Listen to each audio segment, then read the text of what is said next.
southwest of Saudi Arabia, in the middle of a lunar landscape, for over 2,000 years, enigmatic dwellings.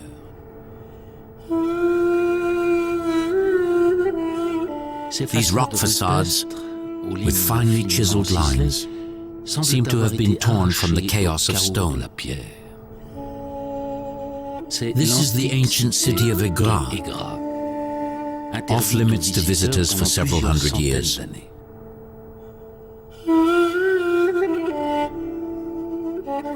These immense tombs carved out of the rock are similar to those of the famous Petra in southern Jordan, the capital of the Nabataeans.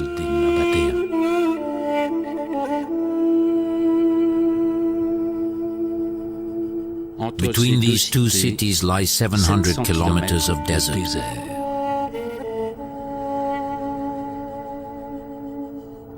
But what do we really know about the Nabataean civilization?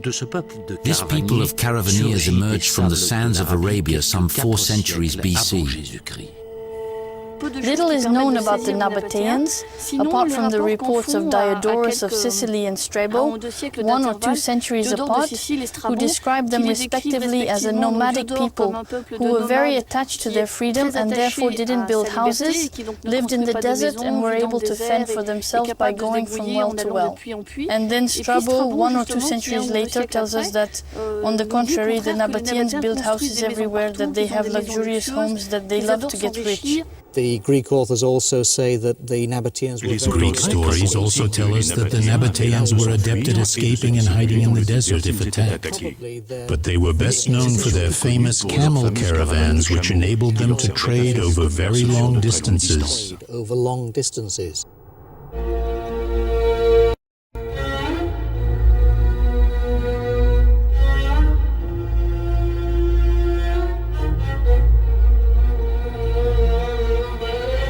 Nabataean caravans, heavily laden with myrtle, incense and spices from India and Arabia, crossed the Hejaz desert from south to north.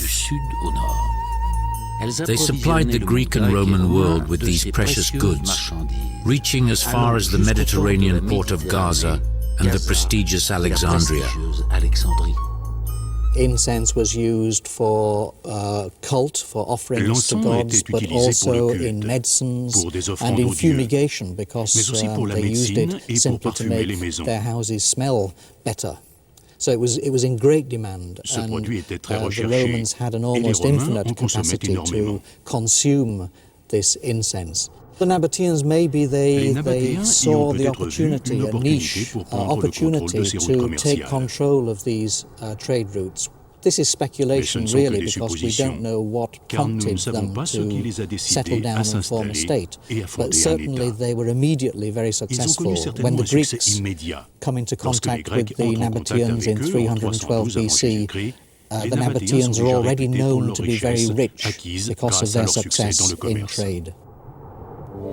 These nomadic traders, renowned for the abundance of their goods, soon became the object of much covetousness. To ensure their safety, they chose a natural refuge at the heart of a rugged pink sandstone massif, Petra in Greek.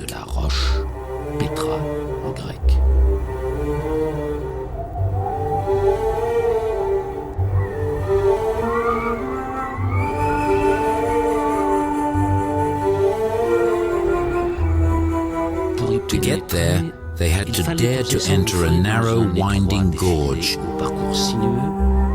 bordered by towering cliffs up to 300 meters high, like the towering walls of this impressive natural fortress.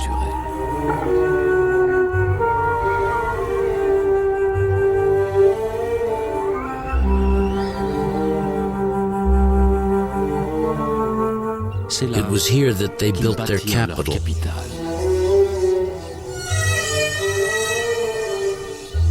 The city of Petra was hidden from view.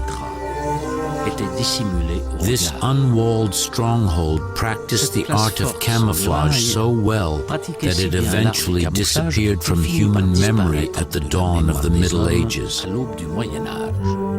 It was not rediscovered until the early 19th century by a Swiss traveller, Burckhardt, who was the first to travel through the impressive 2-kilometer-long Sika Gorge. He was amazed to see the extraordinary facade of the Rasnay. It's a bit of a culture shock for us to find extremely sophisticated sculptures in this mountainous rocky site, very similar to and as beautiful as those found in Alexandria, evoking in certain respects Hellenistic Pergamene sculpture, even though we're in the middle of the desert. Alors qu'on est en plein désert.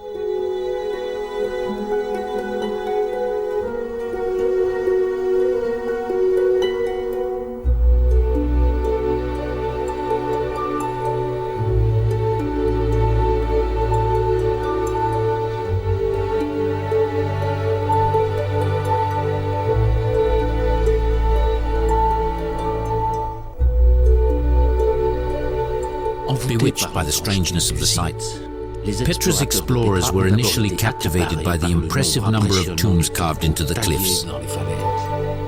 As a result, the site was long regarded as a huge necropolis. Yet Petra was more than 2,000 years ago a real city with its residential quarters, markets, streets, craftsmen's workshops and temples where the Nabataean gods were honored. It's a curious and paradoxical site for a city. Not all the resources needed to support a large community are available in this basin.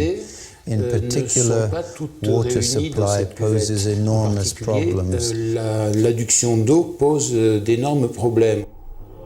genius of the Nabataeans was to exploit the surrounding massifs as an immense rainwater collection basin.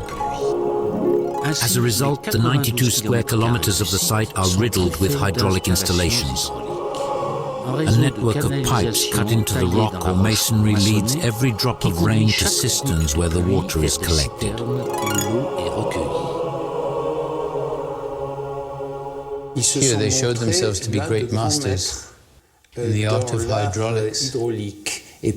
Perhaps they owed this mastery to their nomadic origins, precisely to the fact that in the desert it's important not to let a drop of water evaporate. 3,000 monuments have been listed on Laila Nehme's archaeological map of the Petra site. At its peak, the city must have numbered tens of thousands of inhabitants. It is thanks to these clues that today's archaeologists are trying to piece together the puzzle of Nabataean history. But 170 years of research have brought more questions than certainties. For example, the famous Rasnay that adorns the entrance to the city is still an enigma. Was it the tomb of a king or a temple? When was it carved out of the rock? And what religion did the Nabataeans practice to literally cut out this mountain from the heights of Petra, leaving only the upright symbol of God?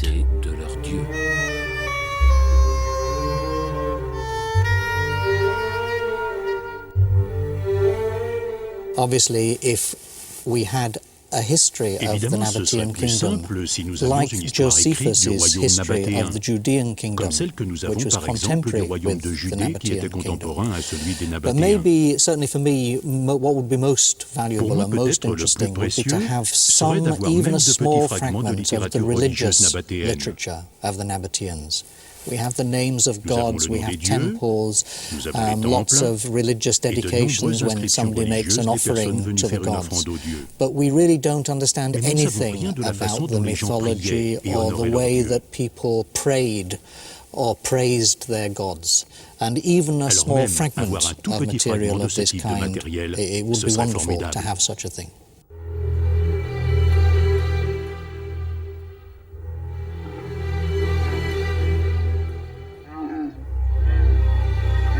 Where to look for new clues? Perhaps on the southern borders of the Nabataean domain, on ancient Égrat, the gateway to their kingdom. today known as Médain-Salé, the place from which the Nabataean caravans set off over 2,000 years ago and remained untouched for several centuries. Médain-Salé is a site that has made generations of archaeologists dream, and there are still many who would love to come and work on this site because it is so mythical. It's the site par excellence after Petra because it's Nabataean par excellence. But if Médain-Salé is legendary, it's also because a fatwa hangs over the site, a curse that has turned it into forbidden territory. Legend has it that the place was once inhabited by the Tamudeans, a perverse people to whom God sent the prophet Salih to bring them back to himself.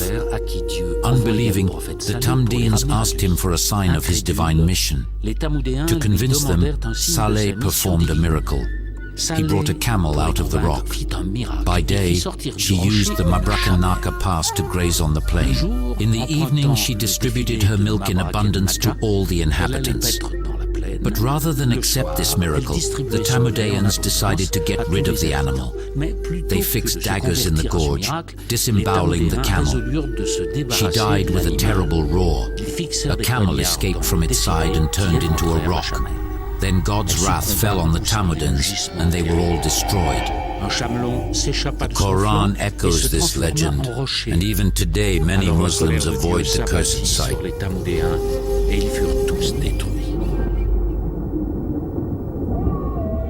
They see the high Nabataean facades as the former homes of the Tamudeans, the killers of the miraculous camel.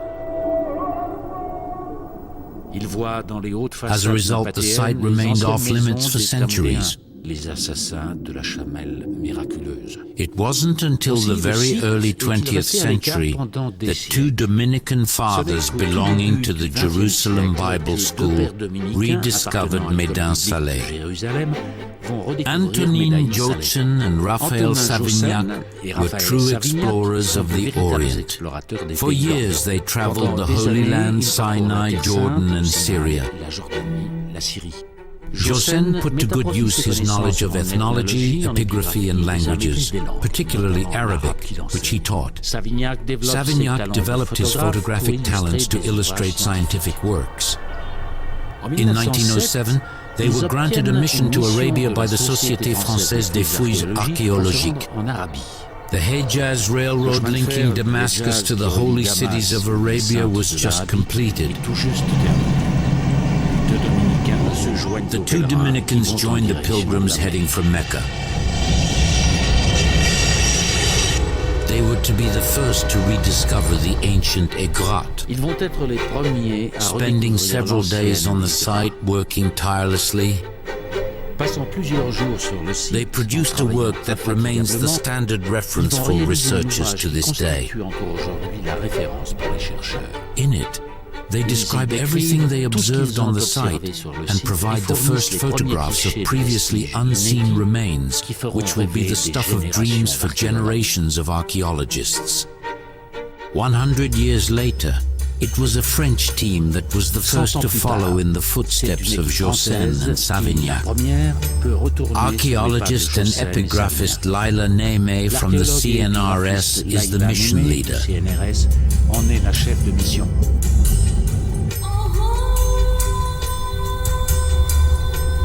This is the first time that a foreign team has been authorized by the Saudi government to work on the site. It took several years to prepare and organize the expedition. The multidisciplinary team has only a few weeks to compare the site with the work of Jotson and Savignac, and perhaps find new inscriptions and clues. Far from the rugged red cliffs of Petra, the Égrat site stretches across a vast expanse of sand, from which massive yellow sandstones emerge. Most of them are carved with tombs, except for the astonishing Jebel-e Tlib, where a cult area has been identified. It was here that Leila began her exploration, accompanied by topographer Thomas Arnoux. The criteria for identifying the Nabataean presence in a territory that stretched from Damascus to the Saudi Hijaz are, on the one hand, ceramics, as they are found in abundance on the sites, on the other, architectural representations and representations of divinities, but also, of course, writing. And it's a script, the Nabataean script, found in almost identical forms from Sinai to southern Syria. This script is derived from the Aramaic of the empire, Aramaic as it was used in the chancellery of the Persian Empire, but it very quickly developed its own characteristics that make it immediately recognizable. Stone-cutting specialist Jean-Claude Bessac, accompanied by archaeologist Nasser Azaid, reaches the Al-Quraima tombs to the west of the site. Unlike Petra, where erosion has profoundly damaged the buildings, Égrat has been miraculously spared the ravages of time. The facades that have sprung up from the rock still bear the fine marks of the stone-cutter's tools. For example, here on the right we have grooves that are very inclined and fairly widely spaced, while on the left we have almost vertical grooves that are fairly tightly packed. What does this mean? Well, the work was shared between two stonemasons, one working on the right-hand side and the other on the left. What's really surprising is that in the ancient world, this is the only place here in Égrat where there are the same number of stonemasons. Moreover, there's a consideration for the craftsman's skill and place in society that doesn't exist elsewhere. Le savoir-faire de l'artisan et la place dans la société de l'artisan qui n'existe pas ailleurs, quoi.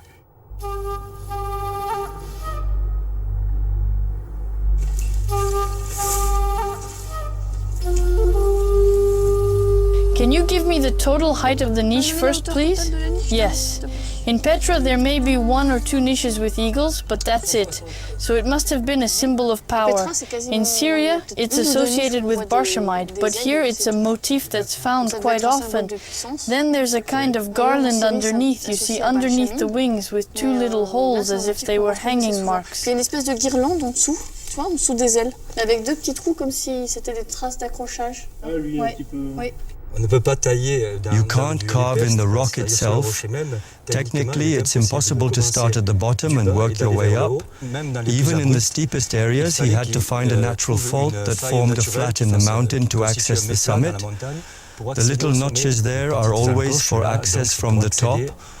All the more so since with each section, each horizontal slice, you have to finish and never come back, since you don't have to work out the details. There's not much wood here, so scaffolding is out of the question. This is a tomb where they took a gamble, given the privileged location of this sort of natural sandstone mushroom. They wanted it to be visible from afar and isolated, so it was all the more ostentatious. But they knew they were taking a risk and that they might come across some bad rock. That's why they stopped. It was the bad rock that blocked them, and they stopped work the moment they encountered these bad strata. If they had succeeded, they would have had one of the tombs, not to say the most prominent tomb, in relation to its neighbors, the most visible from afar, the best exposed and above all isolated, so it distinguishes the person who does it.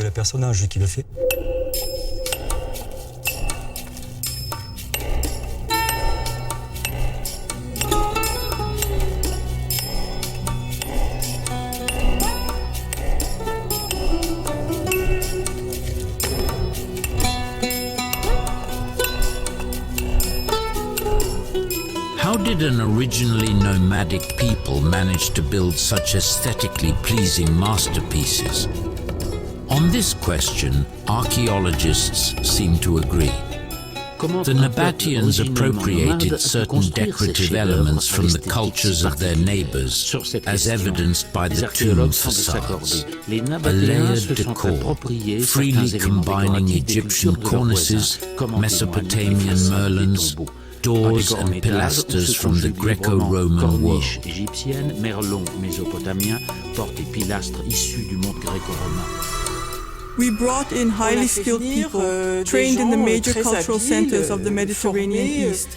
It's also conceivable that local teams could be trained to copy, either on site or by bringing them in from abroad.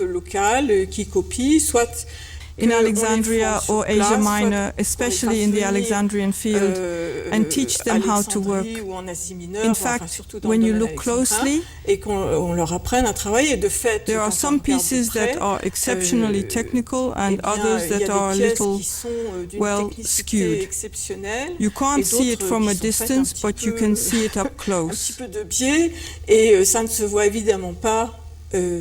Jacqueline Denzer, a decor specialist, is discovering new elements thanks to the state of preservation of the facades. When you get closer to the facades, you notice that many of them have traces of plaster. All the protruding parts of the decor were probably plastered and painted in bright colors. You can see white, blue and red. In other words, the contrast was very strong when seen from afar. The superimposed planes were even more noticeable. The purpose of all this was ostentation, to show the power, wealth and might of the dead man's family.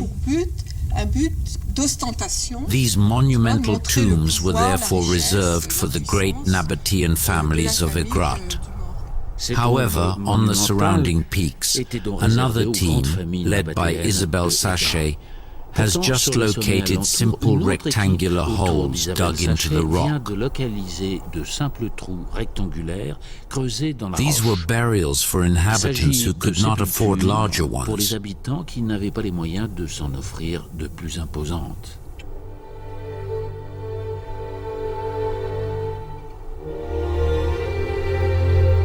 Inside the monumental tombs, niches were dug into the walls, loculi in Greek, housed the bodies of the deceased.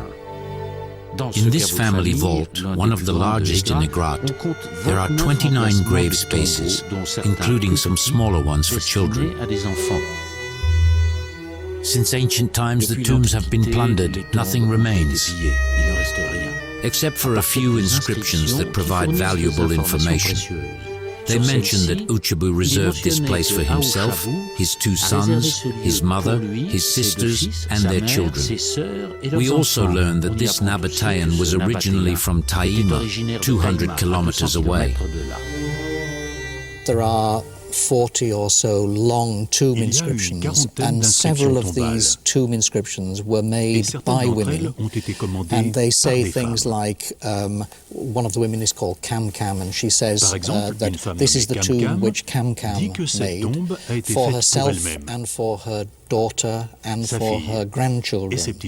It's clear that women were making tombs, had the power to buy the property and to commission a mason to make a tomb in their own name, and then they would set up an inscription which made it clear that it was their own property.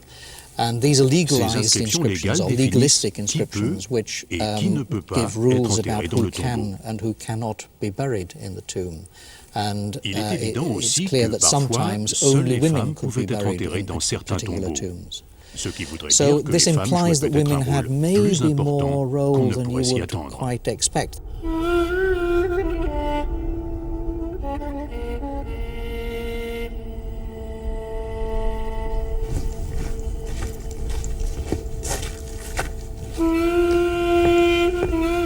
That's what we're looking for. You see, in this one there are two batiles and not just one. So the batiles represented divinity. For the Nabataeans, it's in the form of a simple stone called aniconic, because there's no figurative representation on it. So it's not sculpture with faces and so on. And so each of the batiles represents a divinity. So when there are two in a niche, it's probably because they represent two deities. These are essentially stone blocks, and in northwest Arabia at this time there was a tradition of representing deities as plain stone blocks. There was a kind of inhibition against representing a god as a statue. It wasn't a kind of religious taboo, but it was a reluctance on the part of the Nabataeans to represent gods as statues. This reluctance, of course, became a rule later greater in Islam. Look, Thomas, this time you've got three. A large one flanked by two smaller ones. We always tend to say that the one in the middle, the larger one, will be Duchara, who is the main god of the Nabataeans, who has a bit of a dynastic god vocation. And then we can imagine that the two lateral batiles are what we call the Paradris, i.e. the gods associated with Duchara. In this case, there's no way of knowing whether the one in the middle and those on the sides are male or female deities. But we do know from the inscriptions that there were female deities among the Nabataeans. One in particular, named El Huza, is often depicted with eyes and a nose in the middle of the batile. The goddess Al-Uzza, her name is an Arabic form name, and it means the mighty one, the mightiest one. And she apparently represented the planet Venus, so she is an astral goddess. She's sometimes in inscriptions equated with the Greek goddess Aphrodite. There are a number of other deities, and there is no systematic pantheon. There is no source that we have that tells us how they're all related to each other. Le dessin des niches dépendait surtout du goût de type qui la faisait tailler et puis de son porte-monnaie aussi. Parce qu'une petite niche comme celle qui est à côté là, qui est beaucoup plus simple, coûtait moins cher à faire. The design of the niches depended above all on taste, on the man who had it carved and on his wallet too, because a small niche like the one next to it, which is much simpler, cost less to make than this one. These two inscriptions refer to the stonemasons who probably carved the two adjacent niches, and there's the name of the guy called Rabed Malkou, who says he's a sculptor, or sculptor, stonecutter, the term is a bit generic, and Shalom, which is may he be holy and safe. So it's really a greeting from the sculptor who leaves his signature to say that he is the author of the two niches next to it. Comme on voit les graffitis dans les rues actuellement, c'est l'équivalent antique des graffitis modernes que l'on trouve dans les villes. Et le 10% restant étant essentiellement soit des épitaphes, donc des inscriptions qui donnent le nom des défunts, ou bien des dédicaces religieuses qui disent the Nabataean corpus comprises some 5,000 texts, 90% of which are signatures, in other words.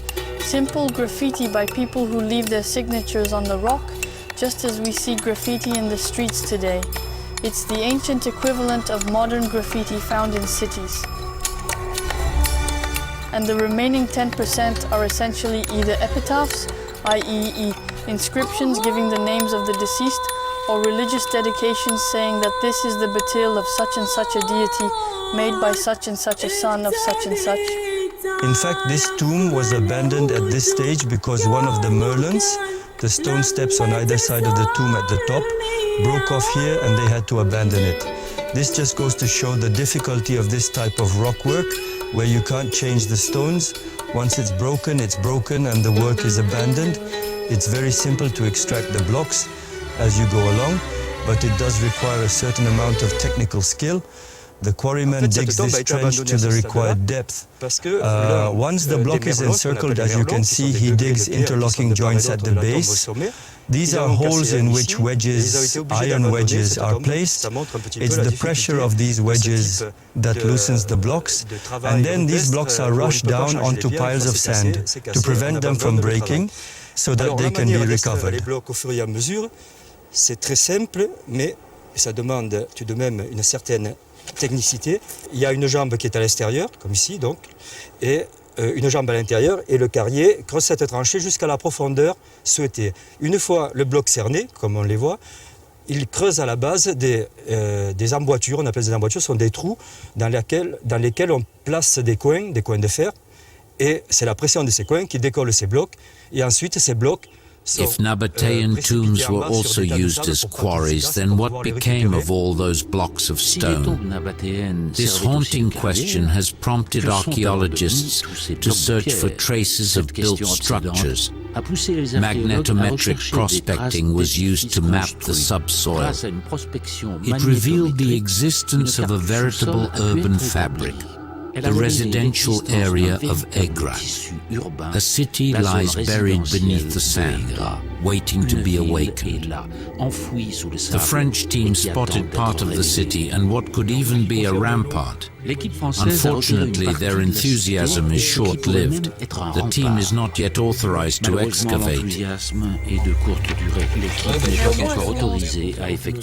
It was the Saudis who carried out the first soundings at the presumed site of the ancient settlement. Once again, the results raised more questions than certainties.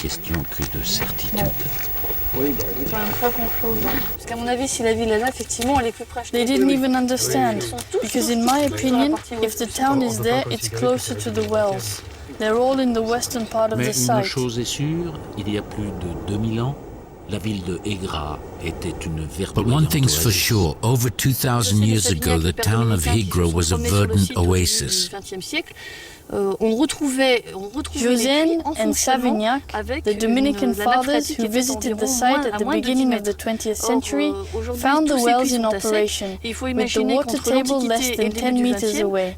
Today, however, all these wells have dried up, and you have to imagine that between antiquity and the early 20th century, the water table dropped. As a result, the Nabataean wells, which are dug at depths of over 15 or 20 meters, sometimes you can barely see the bottom of them, were able to capture water very easily and provide a very comfortable water supply for a city of this size. According to the scientists' estimates, the residential area would extend over some 50 hectares within a site of around 500 hectares.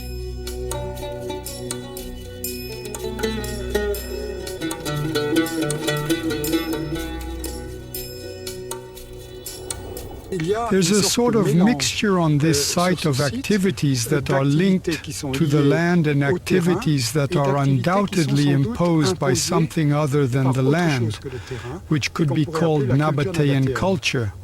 Indeed, as soon as they have rocks, they use them either to make tombs or to create these open-air cult spaces, as we see inside Jebel Iqlib. And there's a desire to ensure, to mark a presence that is the presence of these great Nabataean families who made all these tombs and for whom we return to forms of culture that were fundamentally developed in Petra. Look at Thomas, you can see the groove in the canal.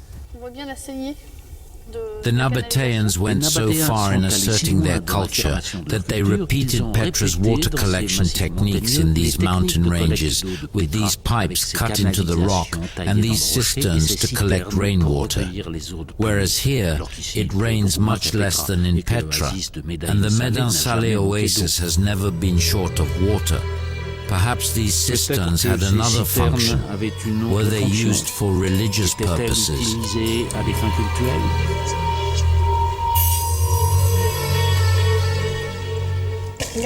Look, it's a large hall, a banqueting hall. Here it's called the Devoin, but that's just a local toponym.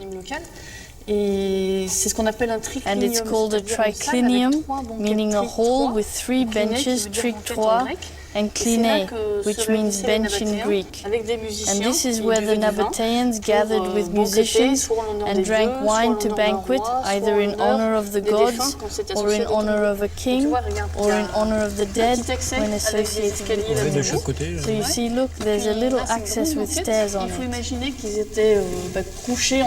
And then, thanks to a large bench, you have to imagine that they were lying across and putting the dishes on the little ledge there. You see, there's a ledge.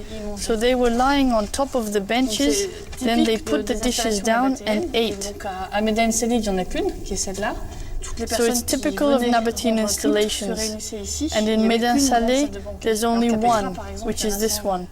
All the people who came to worship gathered here. There was only one large banquet hall. In Petra, for example, there are 120. It's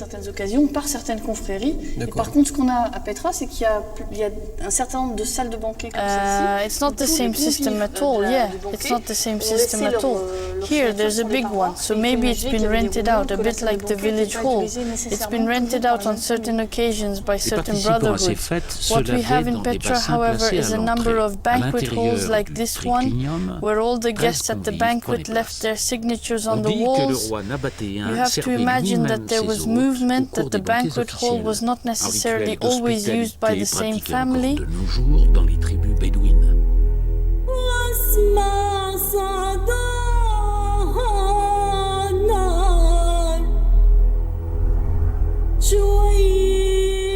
Participants in these feasts washed in basins placed at the entrance. Inside the triclinium, 13 guests were seated. It is said that the Nabataean king himself served his guests during official banquets, a hospitality ritual still practiced today among the Benue tribes.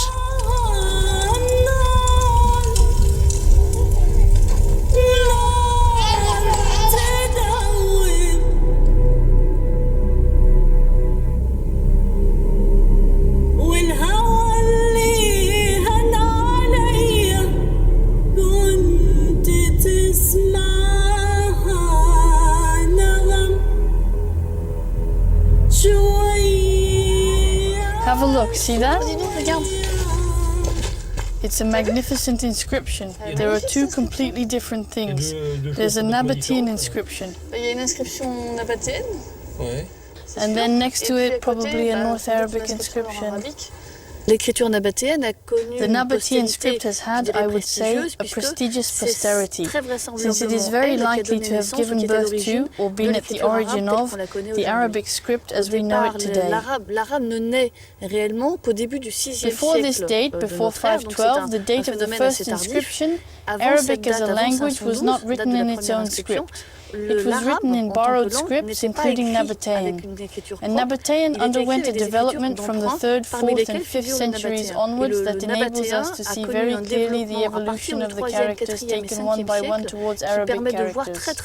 That this should be commemorated, then no doubt for the better if it's a silly head, for Zaidu, who is a son of them, with a Jim Gadjonse mane, with beautiful ligatures, now that's rare. You see a ligature where the noun should be just like that, but in fact the guy like that must be the carrier who did it. He must have done... I think these inscriptions were made by the quarrymen who worked here. Une ligature où il a le noun devrait être simplement comme ça, et en fait le type, comme ça doit être le carrier qui a dû faire ça, il a dû faire. And that's why it's a nice size. It doesn't look at all like the graffiti we've seen elsewhere, which are stenciled ugly. Here it's been done with a tool and he's made ligatures all over it. Normally this expression is followed by the name of the deity, so we often get Dushara, whereas here it's obviously something else. For example, Shin, Mem, Yod would be the heavens. This trait is not essential, and Kedam, devant. So is there a god of the heavens in Nabataean? It's the first time we've seen it. Alors, est-ce qu'il y a un dieu des cieux en Nabataean? C'est la première fois qu'on le voit. I've got a theory that in practice what was happening in Nabataean religion was that they were moving towards a kind of monotheism. They did worship other gods, but gradually the other gods were becoming less and less important, and Dushara becomes the supreme god.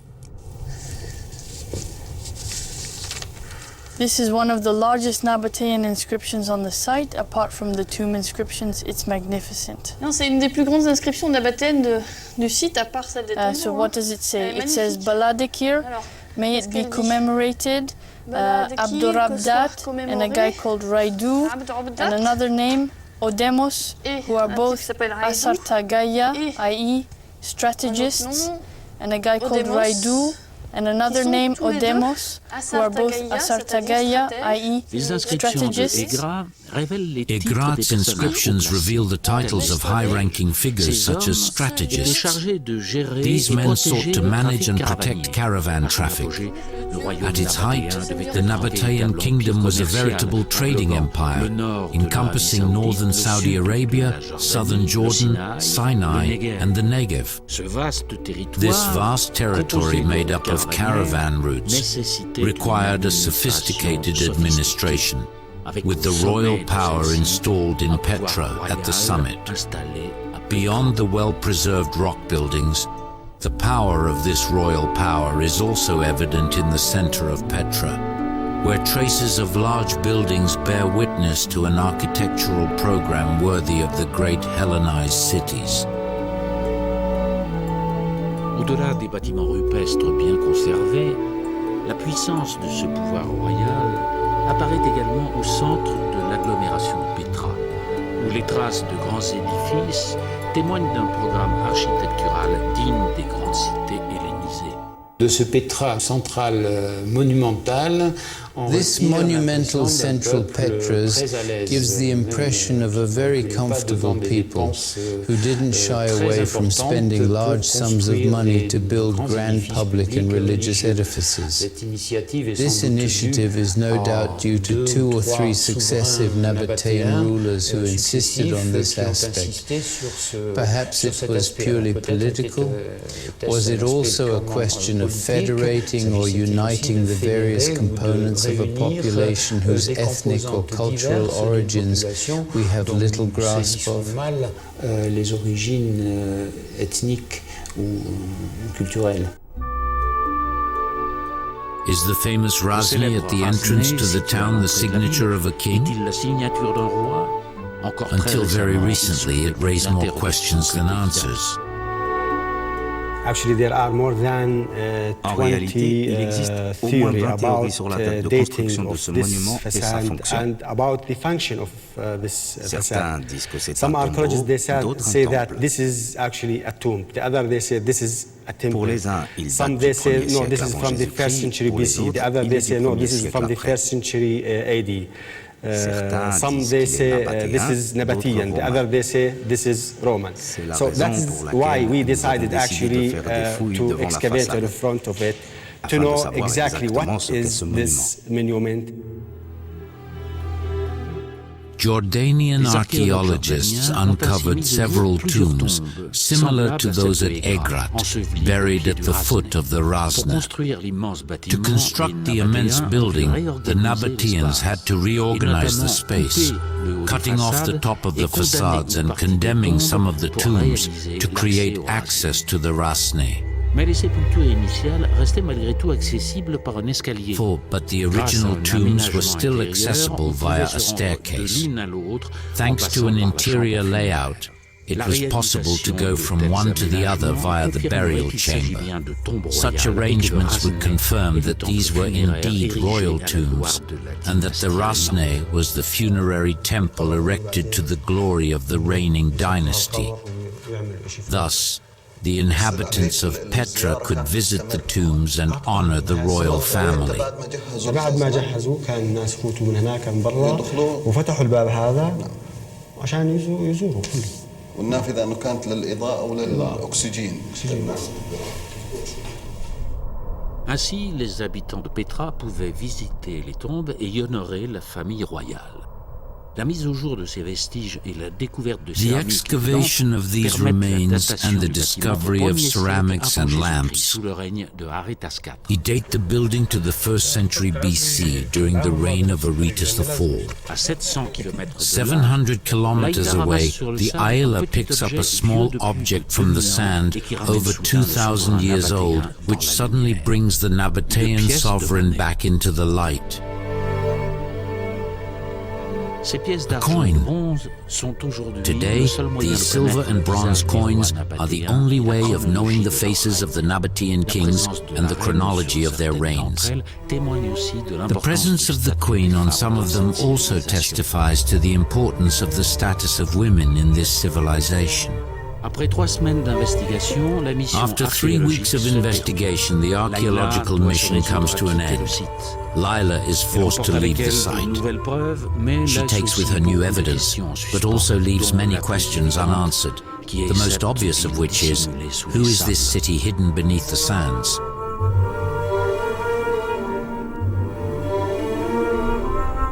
It's amazing with this old map of 1907 from Joseph Savignac that we haven't had anything better to work with until relatively recently. So on the old map, are there new archaeological features which you've been able to identify?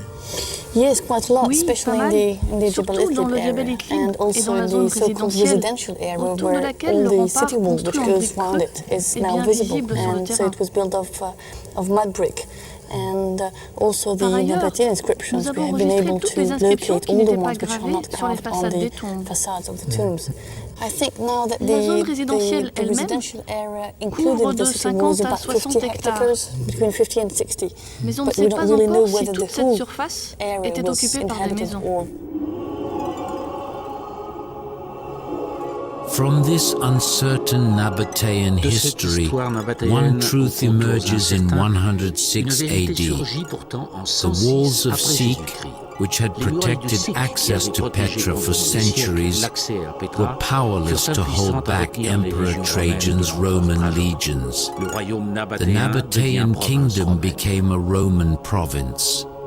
Well, the usual assumption is that they did give up easily. There is no evidence of any great struggle when the Romans took over the state in 106 AD. But this assumption is a little bit based upon kind of prejudices that we have. I have a research student who is interested in the way that, and he's an Arab in fact, he's interested in the way that the history of events like this is written by the conquerors. And according to the history written by the conquerors, this was a peaceful liberation which took place when the Romans took over Nabatea. It's not entirely believable that it was so peaceful, and there is very little evidence, but at least we ought to be aware of the fact that the only evidence we have is the Roman evidence, the Roman version of events.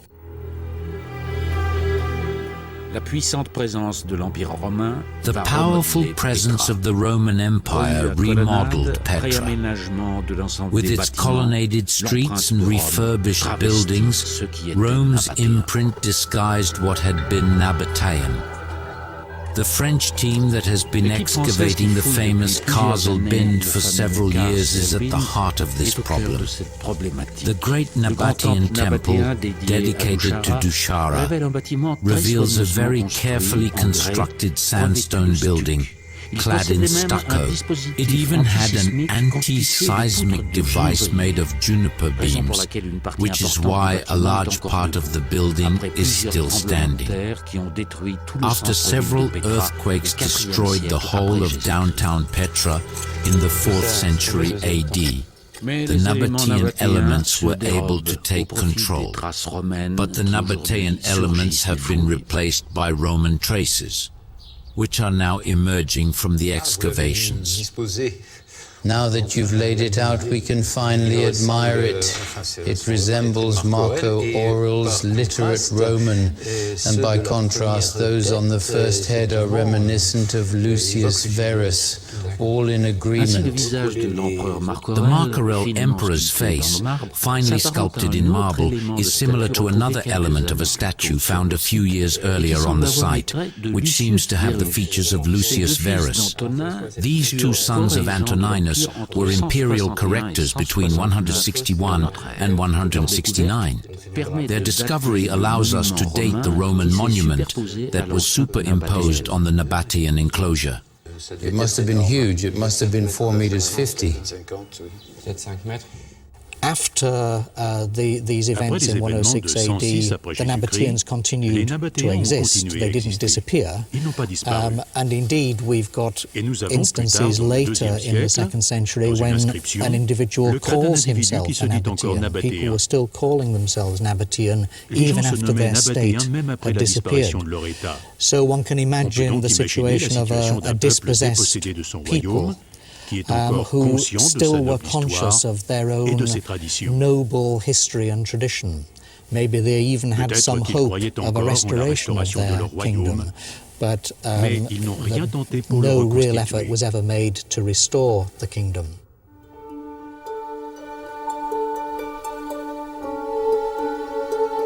A carved tomb bears witness to a form of survival of the Nabataean style after the Roman conquest, thanks to an inscription.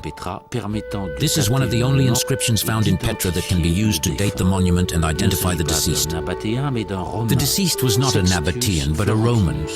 Sextius Florentinus, governor of the province of Arabia, died in 129 AD. Impressed by the rock culture of these masters of the desert, the Roman governor had his tomb carved exactly to his own specifications.